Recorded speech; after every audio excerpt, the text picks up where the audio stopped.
Assalamualaikum warahmatullahi wabarakatuh.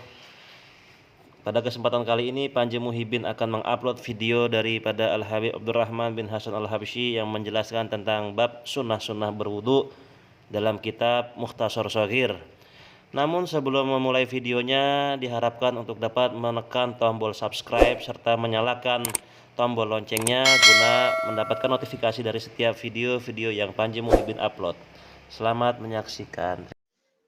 Assalamualaikum warahmatullahi wabarakatuh.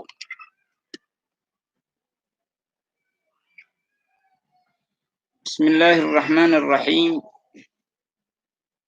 Alhamdulillah wassalatu wassalamu ala Rasulillah Muhammad bin Abdullah wa ala alihi wa sahbihi wa man tabi'ahu bihudah amma ba'du. فنوينا التعلم والتعليم والنفع والانتفاع التذكر والتذكير والإفادة والاستفادة والحث على التمسك بكتاب الله وسنة رسوله والدلالة إلى الهدى والدعاء إلى الخير ابتغاء مرضات الله وثوابه والقرب منه سبحانه وتعالى. وما علم الله من صالح النيات أن الله يدرج نياتنا في نيات مشايخنا وسلفنا الصالحين آمين. Sebelum kita memulai ta'lim, seperti biasa kita akan membaca khatmil Quran guna mendoakan keluarga kita yang telah meninggal dunia dan mengirimkan pahala tersebut untuk mereka. A'udzu billahi minasyaitonir rajim. Bismillahirrahmanirrahim. Qul huwallahu ahad, Allahus samad. Lam yalid wa lam yulad wa lam yakul lahu kufuwan ahad. Bismillahirrahmanirrahim. Qul huwallahu ahad, Allahus samad. لم يلد ولم يولد ولم يكن له كفوا أحد. بسم الله الرحمن الرحيم. قل هو الله أحد الله الصمد. لم يلد ولم يولد ولم يكن له كفوا أحد. بسم الله الرحمن الرحيم. قل هو الله أحد الله الصمد. لم يلد ولم يولد ولم يكن له كفوا أحد. الله أكبر. بسم الله الرحمن الرحيم. قل أعوذ برب الفلق من شر ما خلق ومن شر غاسق إذا وقب ومن شر النفاثات في العقد ومن شر حاسد إذا حسد. الله أكبر. بسم الله الرحمن الرحيم. قل أعوذ برب الناس ملك الناس إله الناس من شر الوسواس الخناس الذي يوسوس في صدور الناس من الجنة والناس.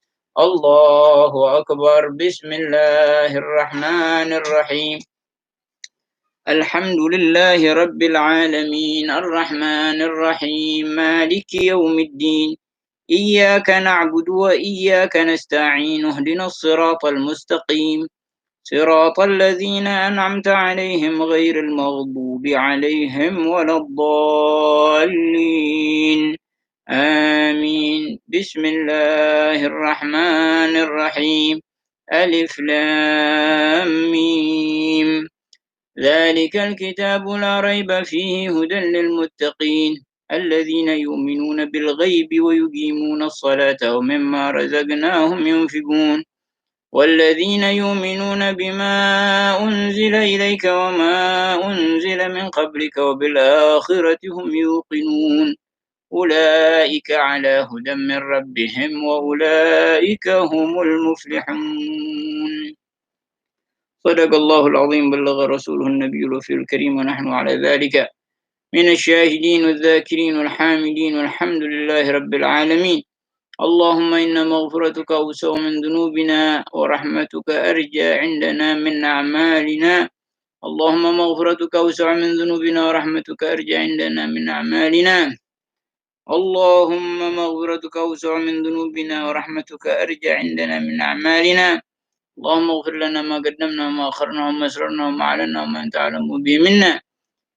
أنت المقدم وأنت المؤخر لا إله إلا أنت يا حي يا قيوم بجاه الحمد لله رب العالمين. اللهم صل وسلم على سيدنا محمد.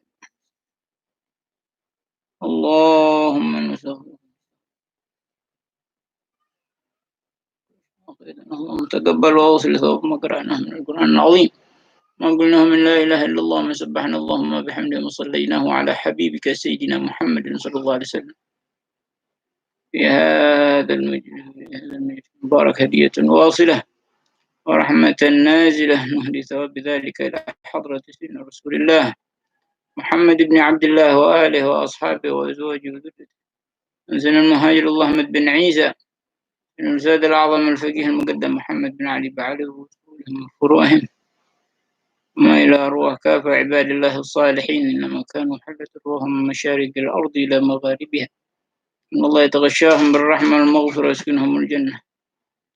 اللهم أوصل لهم ثواب ذلك منا إليهم، واجعله نورا يسعى ويتلالى بين أيديهم. اللهم اغفر لهم وارحمهم وعافهم، نعوذ بك من سخطك والنار، وادفع عنا جميع البلايا والأذايا والرزايا يا أرحم الراحمين يا أرحم الراحمين يا أرحم الراحمين. بسم الله الرحمن الرحيم. الحمد لله والصلاة والسلام على رسول الله محمد بن عبد الله وعلى آله وأصحابه ومن تبعه بهداه، أما بعد، فنوينا التعلم والتعليم والنفع والانتفاع والتذكر والتذكير والإفادة والاستفادة والحث على التمسك بكتاب الله سنة رسوله والدلالة إلى الهدى والدعاء إلى الخير ابتغاء مرضات الله وثوابه والقرب منه سبحانه وتعالى. وما علم الله من صالح النيات أن الله يدرج نياتنا في نيات مشايخنا وسلفنا الصالحين، آمين اللهم آمين. Pada kali ini dan pada kesempatan kali ini kita akan membaca kitab Mukhtasar As-Saghir karya Al-Imam Al-Arif Billah Syekh Al-Allamah Al-Faqih Abdullah bin Abdurrahman Bafadl alaihi ridwanullah wa rahimahullah rahmatal abrar wa nafa'ana bihi wa bi'ulumihi fid daraini, amin. Pada kesempatan kali ini kita akan membahas tentang sunnah wudu. Sunnah wudu adalah perkara untuk kita menambahkan kedekatan kita kepada Allah Subhanahu wa taala dengan mengikuti baginda besar Nabi kita Muhammad sallallahu alaihi wa alihi wa sahbihi wasallam. Nabi sallallahu alaihi wasallam mengatakan, man ahya sunnati 'inda fasadi ummati falahu ajru syahid.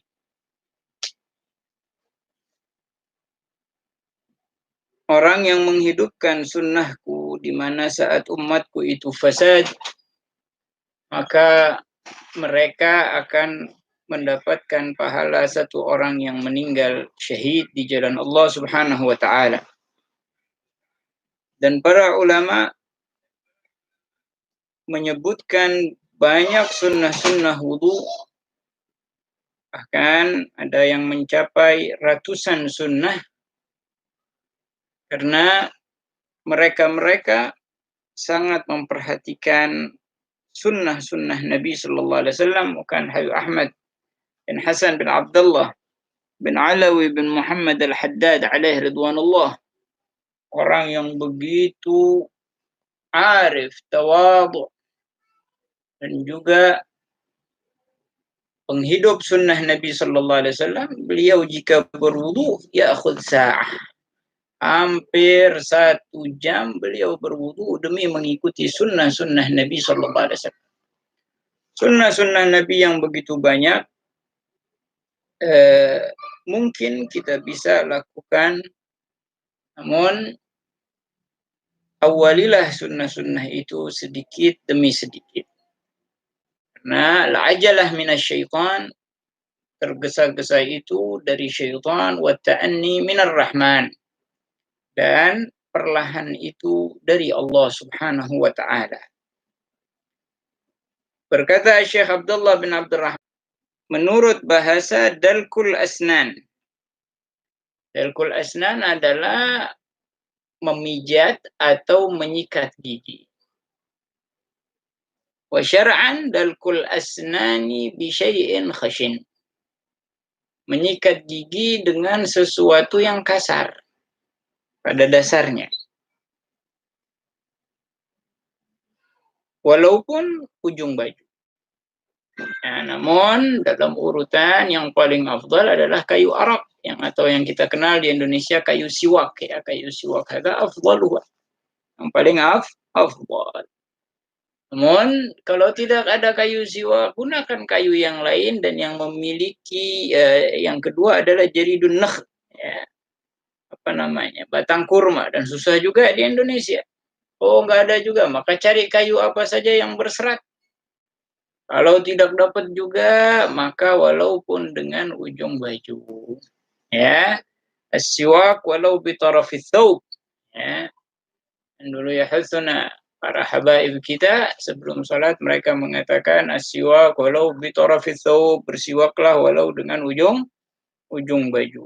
Dan siwak ini Nabi sallallahu alaihi wasallam beliau mengatakan as-siwak mardatun lirrabb wa maskhatatun lisyaitan. Siwak itu sesuatu yang diridhai oleh Allah dan dibenci oleh syaitan. Dan juga matharun lil fam, dan juga pembersih mulut. Dan siwak disunnahkan dalam setiap keadaan.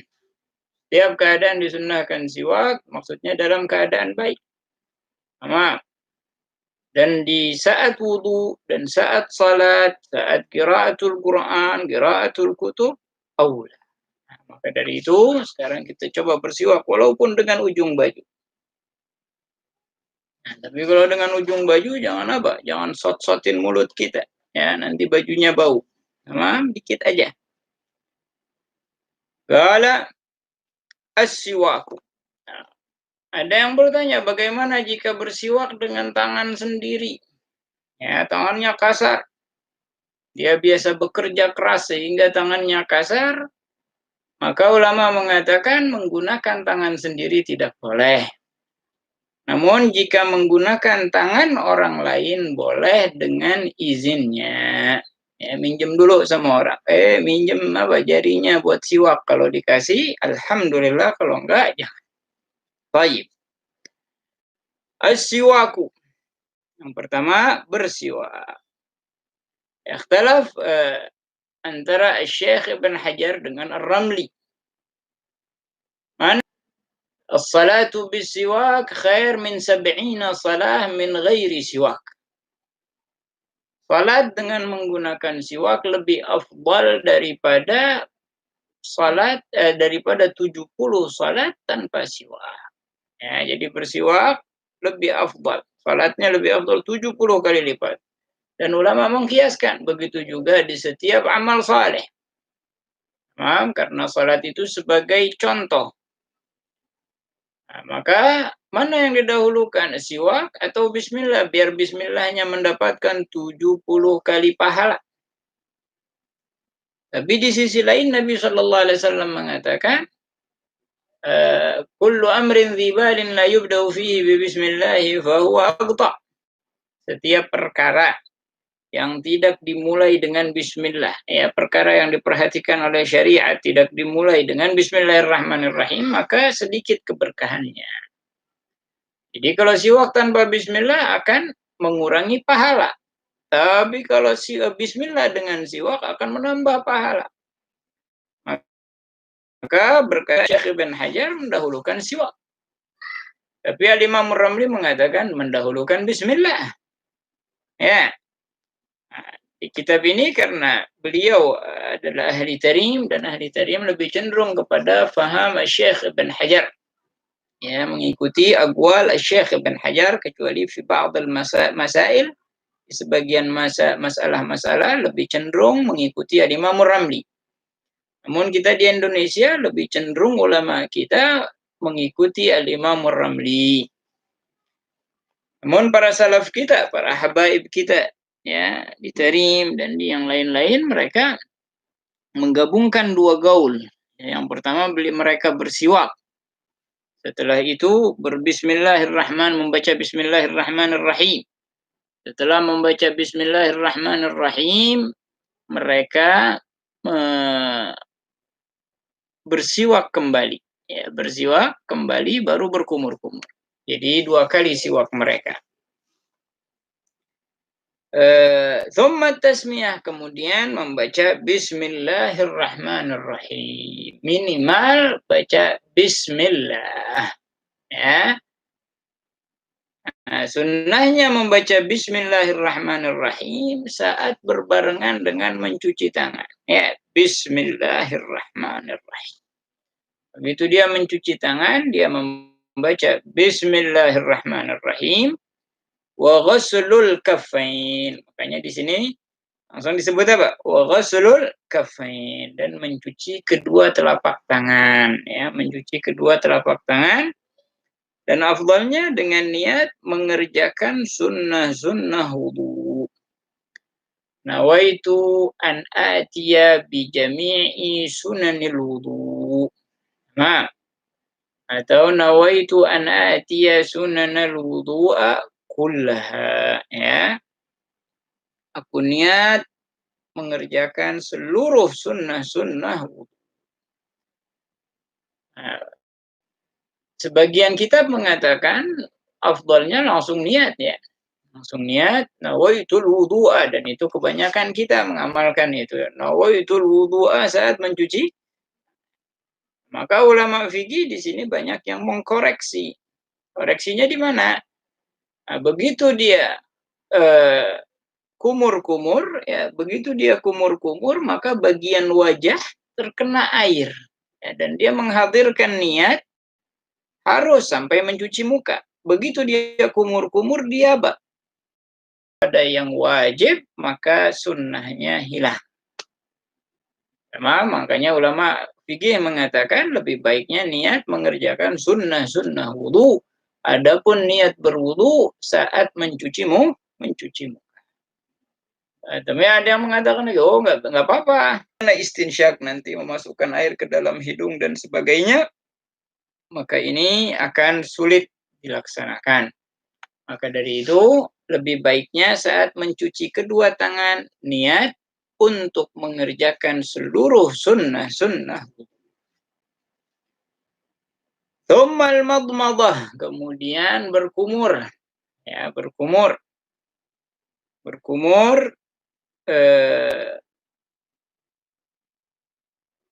dengan cara, ada 5 cara ya berkumur, ya. Dengan 5 cara digabungkan dengan istinsyak dan istinthar, ya. Jadi kumur-kumur, kemudian istinsyak, kemudian istinthar. Nah, kumur-kumur itu adalah memasukkan air ke dalam mulut. Itu maknanya. Baik setelah itu ditelan atau dibuang, baik digerakkan atau tidak, itu termasuk kumur-kumur. Dapat pahala sunnah berkumur. Namun yang lebih afdal adalah digerakkan air di dalam mulut, kemudian ke dalam hidung. Dan ada 5 cara hal tersebut, namun yang paling utama, yang paling baik dengan cara mengambil segenggam air. Ya, mengambil segenggam air di tangan kanan, kemudian dimasukkan sebagian ke mulut dan sebagiannya ke hidung. Kemudian di mulut digerakkan, dikeluarkan. Kemudian yang di hidung, dia dikeluarkan dengan tangan kiri. Ada yang mengeluarkan air dari hidung, ini disebutnya al-istinthar. Mengeluarkan air dari hidung. Wat-tathlithu, dan mencuci segala hal 3 kali. Ya, baik yang sunnah ataupun yang wajib. Sunnah 3 kali. Sama, ada kaifiyah al-madmadah wal istinsyaq wal istinthar. Dan sunnah pula memasukkan jari kelingking ke dalam hidung, ya, jari kelingking ke dalam hidung kemudian baru istinthar. Karena untuk membersihkan kotoran yang ada di hidung. Kemudian wa mazhu jami'ir ra'si, dan mengusap seluruh kepala. Ada sunnah indana syafi'iyah. Menurut madhab al-imam syafi'i hukumnya sunnah. Dan wajib bagi madhab al-imam Malik bin Anas alaihi ridwanullah wa rahimahullah rahmatal abrar. Dan mengusap seluruh kepala itu hukumnya sunnah. Dengan cara bagaimana? Ya, dengan cara demikian. Itu juga sunnah caranya. Bukan apa ambil air dibasahin begini, lah. Tapi diletakkan jempol kita di pelipis. Jempol di pelipis dan bukan di kuping, ya. Karena akan tidak sampai bagian tengah tidak terkena, tapi di pelipis. Ya, basahkan dulu air, kemudian letakkan di pelipis dan letakkan jari telunjuk di nasiyah, ya, di depan atas kepala sini, kemudian ditarik ke belakang. Ditarik ke belakang. Setelah itu, jika rambutnya sedang tidak botak ataupun tidak gondrong, sunnah dikembalikan. Kemudian setelah itu, air yang ada di sela-sela antara jempol dan telunjuk ini, setelah kita balikkan, kita usap telinga kita. Ada minus sunnah. Jadi seperti ini.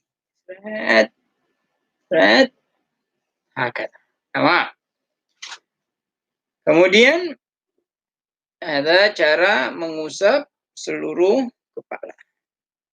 Baik. Wa mashu jami'ir ra'si. Tsummal udhunaini, kemudian telinga. Ya, tsummal udhunaini was-simakhaini, dan simah dalam sini, ya. Baik zahir ataupun batin.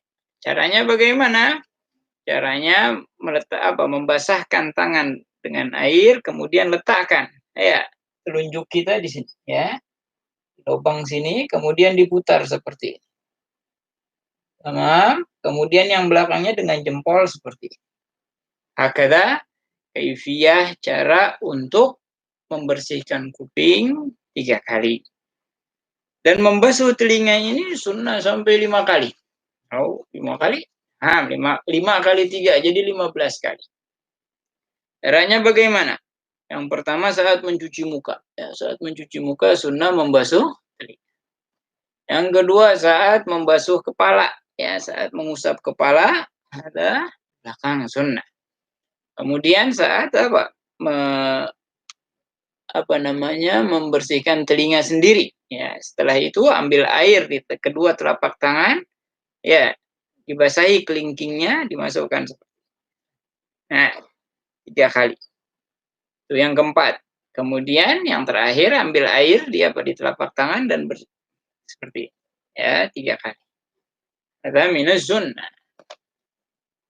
Tamam. Wa mas thumma al-udhunaini was-simakhaini wa takhlilul lihyatil kathifah.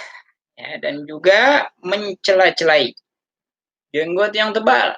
Jenggot yang tebal sunnah dicelai dengan apa? Dengan membasahkan tangan kanan dan mencelainya dari bawah seperti ini. Ini juga sunnah. Ya, bukan mencela-celainya bebas. Ya, mencela-celai bebas pun dapat sunnah. Tapi dapat ada sunnahnya lagi, dicela-celai dari bawah. Ada minus sunnah, dan semua itu dilakukan 3 kali. Tapi jenggotnya harus tebal. Nah, jenggot tebal itu yang tidak terlihat kulitnya dari majlisut takhatub, dari jarak orang ngobrol. Ya, mungkin 1 meter, ya, 1 meter. Jika kulitnya terlihat maka tidak dianggap tebal. Tapi kalau misalnya kulitnya tidak terlihat maka dianggap tebal. Wa takhlilul asabi', ya, dan mencela-celai jari-jari. Nah, Ada yang mengatakan cara mencela-celai jari-jari tangan. Sunnah at-tashbik, makruh kala Syekh Ibn Hajar, karena tashbik adalah perkara yang dimakruhkan dalam syariat.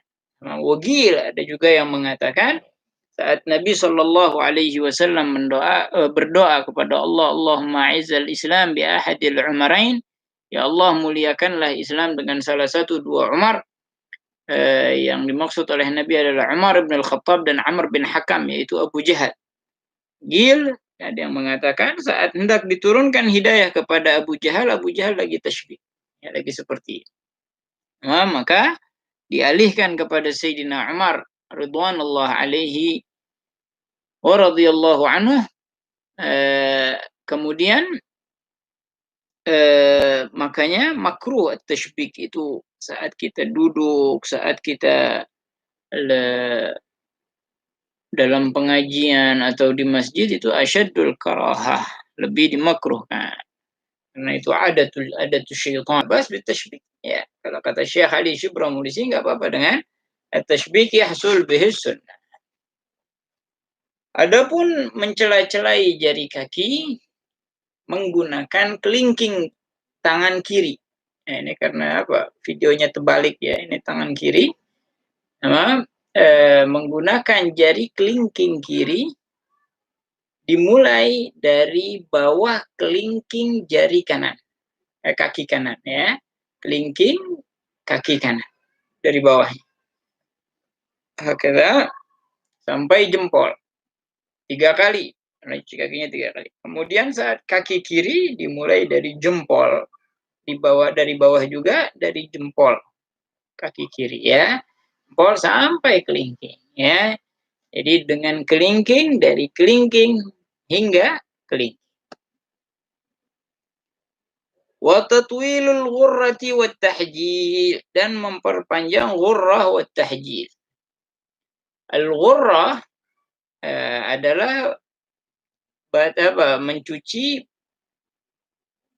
lebih dari batasan wajib pada wajah. Ghurrah itu hukumnya wajib. Karena ma la yatimul wajib illa bihi fahuwa wajib. Perkara yang tidak sempurna sebuah kewajiban, maka sesuatu itu menjadi wajib. Maka ghurrah hukumnya wajib. Begitu juga tahjil. Tahjil adalah mencuci lebih dari batasan tangan. Ya, lebih sedikit itu hukumnya wajib. Jadi ghurrah dan tahjil adalah wajib. Dan yang disunnahkan apa? Tatwil, memperluas. Jadi bukan ghurrah dan tahjilnya yang sunnah, tapi memperluasnya batas atas leher atau sunnah. Kalau tangan sampai setengah lengan atas, ya. Kalau di kaki sampai setengah betis, ada sunnah. Insyaallah nanti kita akan bikin tutorial cara berwudu yang dengan sunnah-sunnah Nabi sallallahu alaihi wasallam biidznillah azza wa jalla. Nama hadza al-ghurra wat tahjil. Sunnah ini disabdakan oleh Nabi sallallahu alaihi wasallam, yub'atsu ummati ghurran muhajjalina min atharil wudu, faman yastati' an yutila ghurratahu falyaf'al. Umatku nanti di yaumil qiyamah akan dibangkitkan dengan ghur dan tahjil. Maksudnya apa? Wajah yang bercahaya, tangan yang bercahaya, kaki yang bercahaya, min atharil wudu, karena bekas wudu. Siapa di antara kalian yang bisa memperlebar atau memperpanjang ghurrahnya dan tahjilnya, maka kerjakan, kata Nabi sallallahu alaihi wasallam. Baik. Kemudian wal mualah, berkesinambungan dalam wudu itu sunnah. Ya, berkesinambungan habis cuci muka, sebelum mukanya kering, dalam keadaan tubuh yang normal dan cuaca yang normal, langsung mencuci tangannya sebelum mengering wajahnya. Setelah mencuci tangan, membasuh kepalanya, mengusap kepalanya atau rambut yang ada di kepalanya sebelum mengeringnya tangan. Dan juga setelah itu mencuci kaki sebelum mengeringnya air pada kepala atau rambut. Semualah sunnah dilakukan bagi orang yang salim, bagi orang yang salim yang tidak memiliki penyakit hadas terus-menerus. Nah, misal dia berwudu di awal wajah misalnya di kampung Melayu. Kemudian habis itu dia jalan sampai mester baru nyuci. Habis cuci tangan dia jalan lagi sampai Matraman ngusap kepala. Jalan lagi sampai Senen baru nyuci. Ada labas. Tapi dengan syarat saat mencuci wajah harus menghadirkan niyatul wudu. Saat mencuci tangan harus menghadirkan niyatul wudu dan seterusnya. Adapun jika dia tidak menghadirkan niyatul wudu maka tidak dianggap wudunya. Namun bagi yang salis, bagi orang yang selalu keluar hadas terus-menerus, maka wajib atas mereka al-muwalah, menyegerakan. Berkesinambungan itu harus bagi mereka yang terkena salis, seperti wanita yang istihadah, atau yang kena beser, atau kena wasir. Hadza muwalah wajib bagi mereka. Kemudian watarkul isti'anati fi shab, dan tidak meminta tolong untuk dituangkan air. Hadza minal makruhat, meminta tolong dituangin air. Lid darurah la bas. Saat darurat tidak masalah. Nah, jadi afdalnya itu wudu itu di bak. Nah, di bak yang airnya lebih dari 2 kullah kayak orang-orang dulu. Kalau kita ingat ya, masjid-masjid dulu atau orang-orang di musalla lama itu ada nampung air banyak ya.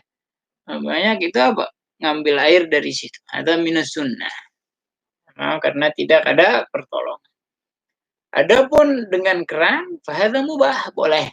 Karena dia mendekatkan sesuatu yang jauh, memudahkan, maka itu dimubahkan. Tapi kalau kita minta tolong oleh orang untuk dituangkan air, fahadha minal makruhat, disebut makruh oleh ulama, namun fi ghairi darurah, bukan dalam keadaan darurat. Tapi kalau dalam keadaan darurat, misalnya dia sakit ya, atau memang tidak ada keran dan air hanya sedikit, ya perlu dituangin sama orang, maka tidak menjadi makruh. Wa tarku tansyifi, kakinya bekas wudunya dengan kain atau sejenisnya. Dan makruh karena apa? Mengusap bekas ibadah itu makruh, seakan-akan jijik dengan bekas ibadah. Hadza makruh. Nah, kecuali darurat. Ya, misalnya dia lagi di daerah yang musim dingin, kedinginan, maka labas.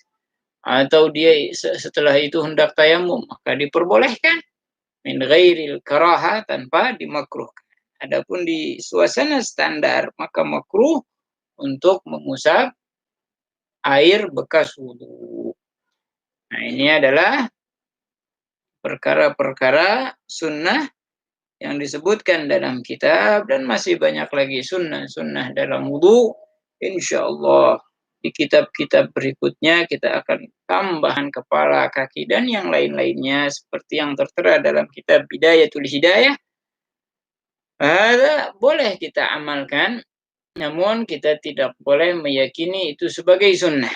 Ya, karena itu adalah doa dan itu matlub. Doa matlubun. Doa itu diharapkan. Selalu kita apa-apa kita berdoa. Adalah ba'sa bih, tapi itu laisa minas sunnah. Tapi boleh. Ya, bukan berarti bukan sunnah berarti haram. Tapi tidak sunnah bisa menjadi boleh, bisa menjadi khilaful aula, ya, atau khilafus sunnah, atau bisa juga menjadi makruh. Tapi dalam hal doa saat wudu diperbolehkan. Sama. Begitu juga membasuh tengkuk. Ya, membasuh tengkuk. Ada indal Imam Al-Ghazali minas sunnah. Tapi kata Imam Nawawi bahwa membasuh tengkuk itu adalah perkara yang boleh, dan yang menjadi bid'ah mazmumah adalah meyakini bahwa membasuh tengkuk adalah sunnahnya Nabi kita Muhammad SAW. Ya, meyakini sebagai sunnah itu yang tidak diperkenankan oleh Al-Imamun Nawawi alaihi ridwanullah, adapun mengusapnya boleh-boleh saja. Bahkan kita kalau jalan kaki, ya nggak harus mualah bagi yang salim diperbolehkan, apalagi sekedar mengusap tengkuk. Hadalah ba'sa bih. Nah, ini hal-hal yang banyak dilakukan dan para salaf mengamalkan doa dan mengusap tengkuk alaihim ridwanullah wa rahimahullah rahmatal abrar dengan hukumnya. Nah, di masalah mengusap tengkuk adalah khilaf antara Imam Nawawi dengan Imam Al-Ghazali dalam hal karena Al-Faqir hanya membawa satu kitab yang biasanya kita membaca kitab An-Nasaih Diniyah. Jadi yang ingin bertanya silahkan di kolom live chat ya. Dulu yang ingin bertanya sambil kita nunggu pertanyaan.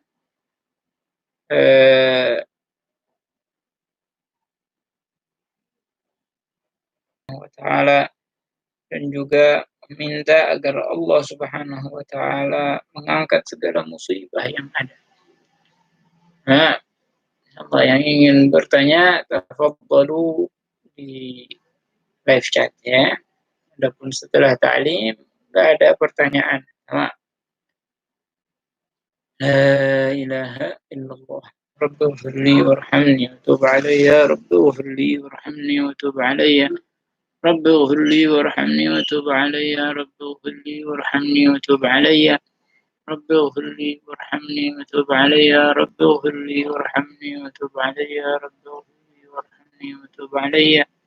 Rabbi ighfirli warhamni wa tub alayya. Rabbi ighfirli warhamni wa tub alayya. رب اغفر لي وارحمني وتب علي. رب اغفر لي وارحمني وتب علي. رب اغفر لي وارحمني وتب علي. رب اغفر لي وارحمني وتب علي. طيب, ini ada Ahyadi Adong. Afwan Habibana, kalau kuku kita rada panjang, apa kudu kerendam air alias kebasuh semua kuku?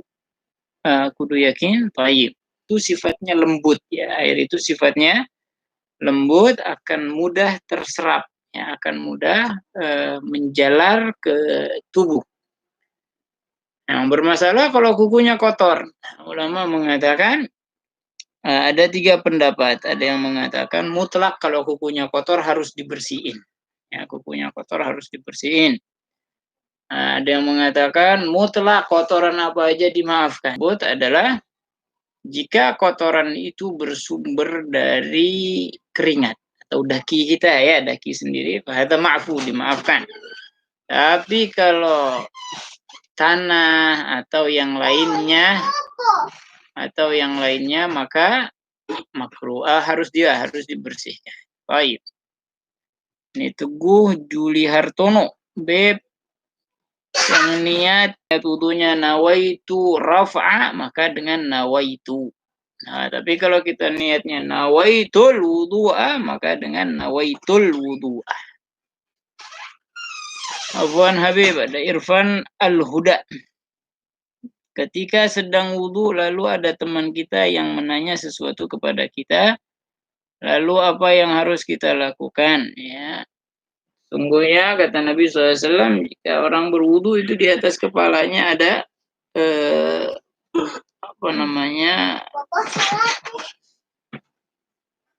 ada menara ya, atau gubah dari cahaya, atau ada gubah dari ya.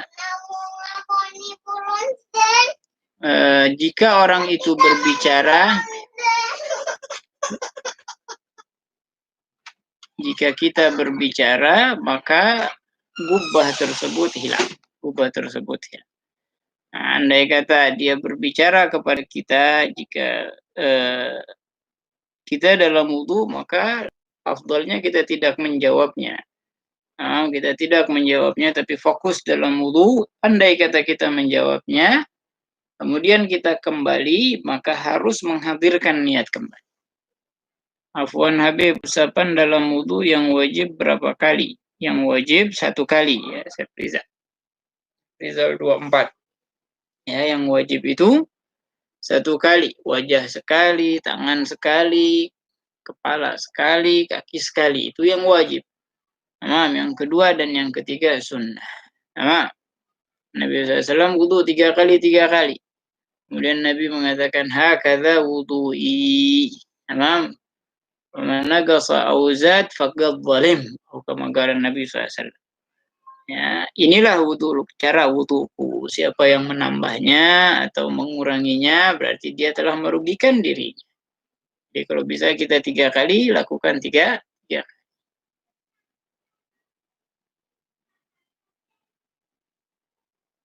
Ya, fadhalu yang ingin bertanya masalah wudu dipersilahkan. Nah, ini penting ya kita agar mengenal mana yang rukun, mana yang sunnah. Nah, fadhalu jika tidak ada Pak Fakir berencana live hanya 45 menit ya, 45 menit